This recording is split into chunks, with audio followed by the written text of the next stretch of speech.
À Femmes de sport, cette semaine, on reçoit notre chroniqueur, Dominique Savard. Bonjour, Dominique. Bonjour, Michel. Pour, entre autres, parler du mérite sportif régional, et juste un petit mot, Dominique, avant.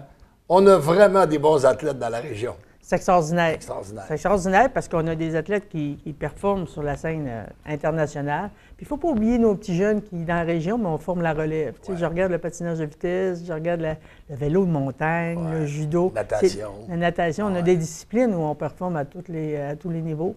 Puis pour moi, le mérite sportif régional, même s'il n'y a pas la même couverture, c'est pas les Saguenayens, c'est pas le hockey, c'est l'événement de l'année. Exact. Parce que c'est là que tu regroupes tous tes athlètes de la région. Puis c'est des jeunes qui travaillent fort, qui sont supportés par leurs parents, par les personnels d'entraîneurs.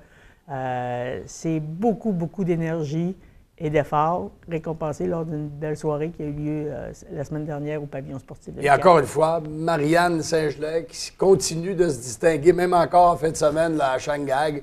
On a vu qu'est-ce qu'elle a fait. C'est une grande athlète pour la région de Saguenay-Lac-Saint-Jean. Jusqu'à date, c'est la plus grande parce qu'elle vient de mériter son 6e titre d'athlète de l'année au niveau international.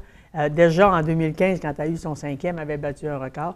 Ouais. Donc là, elle se place là, au niveau que ça va être difficile à déloger. Ouais. Elle va participer à ses 3e Jeux olympiques en février, ses derniers, comme elle l'a dit. Ouais.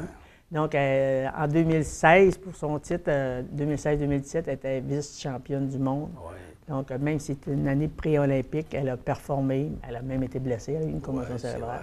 Mais c'est toute qu'une athlète. Ouais. Et il faut être fier d'elle. Toute qu'une athlète, comme tu dis, mais c'est aussi une belle personnalité. C'est une bonne personne. C'est une très bonne ambassadrice pour la région. Oui, pour Saint-Félicien puis pour la région. C'est un exemple à suivre, dynamique. C'est vrai qu'elle a une personnalité... Puis c'est une qualité, je dis. C'est une fille ordinaire qui parle d'une façon ordinaire, mais qui représente tout ce qu'on aimerait avoir de notre enfant. Tu sais. Elle est performante, elle se dédie à la cause, elle est sensible à son entourage. Moi, je pense que c'est une excellente athlète. Bien, je ne le pense pas, je suis convaincu. Puis j'ai hâte de la voir performer aux Olympiques. Et puisqu'on parle du mérite sportif régional, il y a 2 sportifs de l'Abbé qui se sont distingués. On en a reçu un fan de sport, Maxime Tremblay, mais il y a le jeune Blaquière aussi qui Arnaud Blaquière, qui est originaire de l'Abbé. C'est un jeune Brévray, mais lui, il est au club de judo de Jonquière. Mais il a été nommé l'athlète provincial de l'année au Saguenay-Lac-Saint-Jean. Ce jeune homme-là, il a gagné 2 championnats canadiens. Ça lui a permis d'aller faire une compétition internationale où il a mérité le bronze au championnat panaméricain cadet à Cancun, au Mexique. Donc, le petit Blaquière, il est sur la voie là, pour aller faire de la compétition internationale. Maxime Tremblay, il faut le dire, là, c'est le président du club Multicrio, mais c'est quand même la 5e année consécutive qu'il est nommé l'officiel de l'année. Il y en a beaucoup des officiels en boxe, en patinage artistique, tout le kit. Puis lui, c'est son 6e Alexis, parce que le trophée du mérite sportif, c'est Alexis. Et là, il se rapproche des Jeux olympiques. Oui, mais c'est 2022 ou 2024, je ne me rappelle pas trop, mais il va commencer avec le grade qu'il a reçu à faire des compétitions internationales. Mais c'est celui qui fait quasiment toutes les compétitions nationales canadiennes. Puis je vais faire un petit bémol pour l'équipe de l'année. Parce que je pense qu'elle est en voie peut-être de se forger une place pour la prochaine année. Les Gaillards de Jonquière, la Ligue de football, Division 3, c'est l'équipe de l'année parce que l'année passée, ils ont gagné leur 3e bowl d'or depuis 2006. Puis là, cette année, grâce à leur victoire en fin de semaine, l'exploit, là, ils sont en finale en fin de semaine prochaine contre Saint-Hyacinthe. Ça, cette équipe-là, les Gaillards les avaient battus 34-3 l'année passée en demi-finale. Mais là, ils se rencontrent au centre Claude Robillard à Montréal samedi pour la grande finale. Puis là, un 4e titre pour les Gaillards, ça serait toute une réussite. Et j'avais hâte de voir qui serait nommé l'entraîneur de l'année, parce que je me disais, François Laberge, je connais beaucoup de succès, mais que dire de Jules Dufour en vélo de montagne? Oui, mais le vélo de montagne, c'est les clubs de l'année. Ils remportent tous les honneurs. Puis Marianne Saint-Gelais, elle, a devancé Léandre Bouchard comme athlète par excellence, qui est en vélo de montagne aussi. On est très performant dans la région en vélo de montagne, puis Jules Dufour, il est toujours là. C'est lui l'entraîneur qui démarre tous ces jeunes-là. Mais ça a dû être une belle compétition entre les deux. Oui. Au hockey, les Saguenayens, moi, je ne pensais pas les voir aussi bas dans le classement, ce date-ci du calendrier. Au début de l'année, on avait fait nos pronostics, on voyait les Sags entre 10 et 12. Mais là, on est carrément dans le bas du classement. Oui, là, on est 17-18. On est dans le il y a beaucoup de lacunes. C'est décevant. C'est décevant. C'est décevant parce qu'on pensait, on disait, on va avoir une petite faiblesse en défense, puis l'attaque va fonctionner. En plus, Koupsouf qui revient. Mais moi, c'est les frères Climat. Où sont-ils? Où sont-ils? Où sont les jumeaux Climat? Ils sont ensemble. Ça, pour être ensemble, ils sont ensemble. Non, mais tu sais, parce qu'on se disait, c'est des 20 ans, est-ce qu'on va en échanger un des deux? Puis tu m'aurais mentionné avant le début de l'émission. Ils sont moi, je pense qu'ils vont de pair. Ils vont ensemble, puis ils vont peut-être réussir à en échanger un, mais est-ce qu'il va performer sans l'autre? Mais de toute façon, là, présentement, je pense qu'il aurait dû être plus des leaders en attaque. Là, l'attaque... Yannick Jean a changé son discours. Au début, il disait... il tapait sur le clou un peu en disant, là, on a besoin de nos leaders, on a besoin de... en fin de semaine, on manque de confiance. Nos gars manquent de confiance, on a nos chances de marquer, on ne marque pas.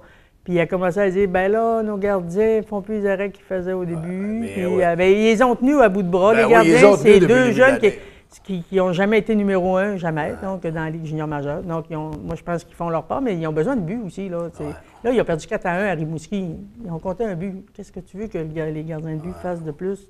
Et la question, Dominique, que je me pose, si jamais on échange Galipo à la période des fêtes, et c'est probablement ce qui va arriver, qu'est-ce qui nous attend en janvier-février pour les Sags? Mais moi, je pense que les partisans vont comprendre. Parce que si on avait été dans 8, 9, dans le classement, même 10, on aurait dit là, on ne démolit pas l'équipe parce que là, on ne s'en va pas nulle part. Mais là, on est 17, 18, 16, 17, 18. Donc là, on va être prêt à aller chercher, sacrifier le reste de la saison pour aller chercher des bons joueurs pour l'année prochaine. Parce que sans ça, si tu n'oses pas sacrifier, tu sacrifies la prochaine saison aussi en même temps. Mais ce qui m'interroge aussi, c'est les finances de l'équipe. Tu sais, si après les fêtes, on joue devant 1500, 1200 spectateurs, on n'aura pas 2500 après les fêtes. Là. Mais là, je les trouve dynamiques, moi. Ils font beaucoup de promotions. Ça, c'est vrai. Ils font beaucoup de promotions. Oui. Les jeunes, Dominique, le nerf de la guerre, moins. c'est les victoires. Oui, mais il faut que tu les fasses rentrer les jeunes à l'Arena, qui dépensent en concessions, qui donnent le goût. Un enfant qui gagne, qui perd, il aime ça aller au hockey. Ils vont utiliser les concessions. Puis un enfant, les plus jeunes, il amène le parent avec lui. Oui. Donc, il faut que tu rendes ça comme un spectacle. Un happening, puis mettre de l'animation, puis les faire jouer les jeunes entre les périodes. Il faut que tu rendes ça beau. Mais les Canadiens, à un moment donné, ils ne faisaient pas les séries, puis ils remplissaient pareil. Oui, mais là, on est au Saguenay-Lac-Saint-Jean. Puis même les marquis... Mais je ne parle pas de remplir, mais je pense que là, je regardais, ils ont toujours un 2000-2002. C'est pas ce que ça prend pour arriver financièrement. Alors, ça, je te dis, c'est ça qui m'inquiète. Là. Mais qu'est-ce que tu veux qu'ils fassent? Oui. Et si les assistances inquiètent dans le junior majeur et les Sags, c'est la même chose dans la Ligue nord-américaine. Tu sais, l'an passé, on est habitué avec les marquis 1800, 1600, 1500. On ne l'atteint pas cette année. Là. Même samedi passé encore, il y avait à peine 1200 spectateurs.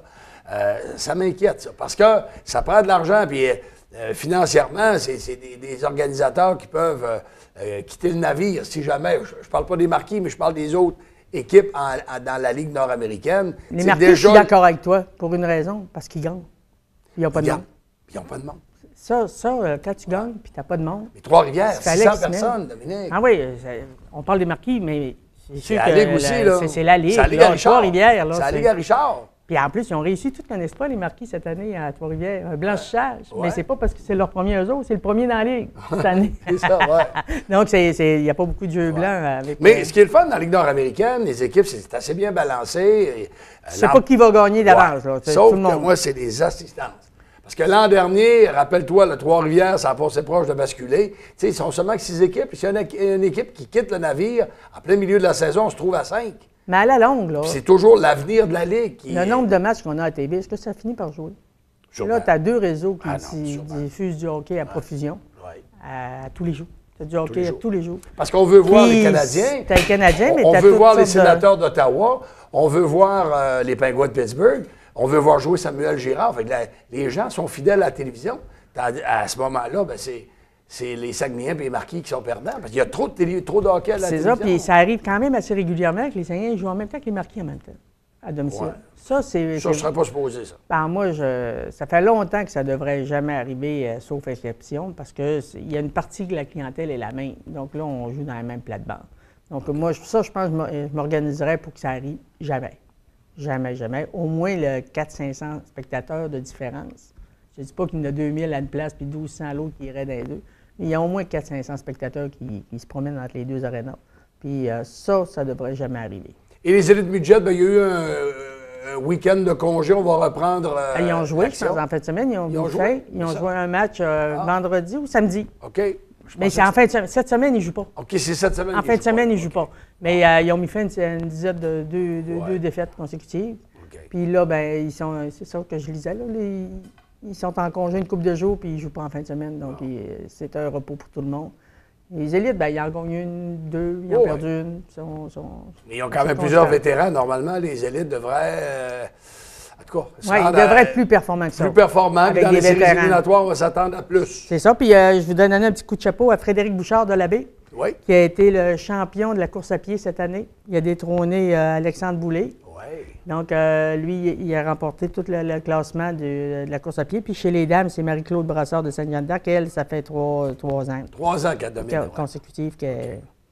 Et nous, ben, ce sera notre dernière chronique à Femmes de sport. Dominique, il y a de nouvelles obligations pour toi. Alors, j'espère que ça va bien aller. Merci beaucoup de ta collaboration. Merci beaucoup de votre confiance. Ça a été un plaisir. Merci. Dominique Savard, notre invité à Femmes de sport.